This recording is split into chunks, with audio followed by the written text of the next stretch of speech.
Falta de tempo com Deus impede-nos de servi-lo melhor. E talvez até aqui você tenha aprendido a fazer, mas quando eu e você investimos tempo com o Senhor, em tempos a sós de intimidade, de devocional, nós aproveitamos muito melhor o serviço e a obra do Senhor.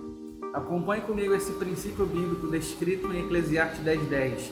Na versão Almeida atualizada, diz assim: se estiver embotado o ferro e não se afere o corte, então se deve pôr mais força, mas a sabedoria é proveitosa para dar a prosperidade. Na Nova Tradução, diz assim: se você deixar o machado perder o corte e não afiar, terá que trabalhar muito mais, e é mais inteligente planejar antes de agir. Quando o rei Salomão, inspirado pelo Espírito Santo, escreveu essas palavras, ele nos deixou não apenas um princípio natural, mas paralelamente ele estabeleceu um princípio fundamental espiritual. Se o machado de um lenhador encontra-se embotado, sem corte, ele tem que empreender muito mais força e energia em seu trabalho na hora de golpear, Então assim ele consome mais tempo, e se desgasta mais. Mas se ele investir uma parte do seu tempo afiando o corte do machado, com certeza no final ele vai ter economizado tempo e energia, porque a partir do momento em que a ferramenta tem o melhor corte, será o corte que determinará o resultado e não a força do golpe na lenha. Se a gente tentar economizar tempo que usaríamos dando a manutenção dessa ferramenta, com certeza nós acabaremos perdendo mais tempo, tendo que trabalhar muito mais, tendo que gastar muito mais energia. E o que nós precisamos aprender na prática é que devocional é um tempo investido com o Senhor.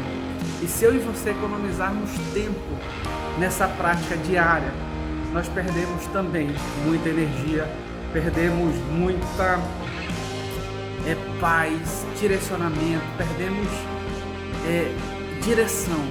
Essa que é a verdade, nós perdemos direção. Tem uma frase na internet que foi atribuída aos fuzileiros americanos que diz assim: e quanto mais você suar em tempos de paz, menos você sangrará em tempos de guerra. E na maioria das vezes a gente faz ao contrário, A gente ora quando nós estamos em guerra, mas quando nós estamos em paz, nós esquecemos do Senhor. E nesse contexto eu quero compartilhar com você a história de Daniel, um jovem que orava 3 vezes ao dia ao Senhor e que por suas qualidades ele era invejado. Ele tinha algumas qualidades porque o Espírito do Senhor estava sobre a vida dele. E a Bíblia diz que ele era uma pessoa que tinha sabedoria, tinha conhecimento, era uma pessoa inteligente, era uma pessoa eficiente, era uma pessoa produtiva, administrava de uma forma muito boa, interpretava sonhos e resoluções de mistérios do Senhor, porque nele havia um espírito de excelência.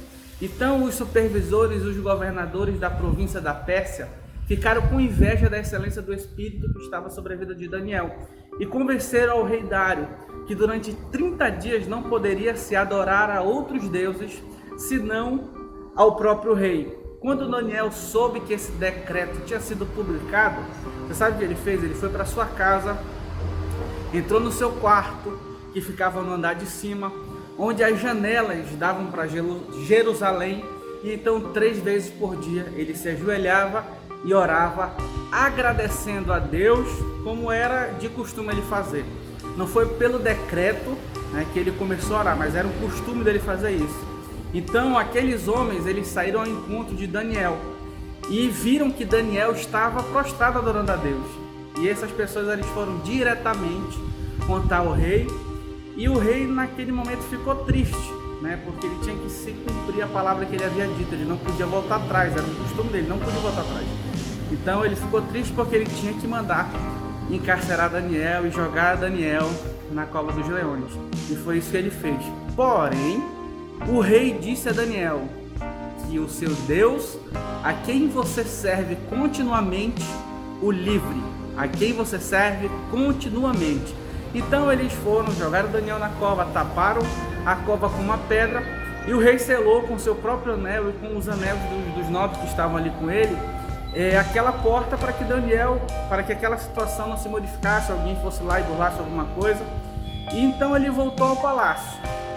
Quando ele voltou ao palácio, a Bíblia diz que ele ficou sem comer e ele não aceitou nenhum divertimento na sua presença, ou seja, não teve festa, não teve absolutamente nada. A Bíblia diz também que ele não conseguiu dormir a noite todinha, ele ficou ali em claro, não conseguia dormir.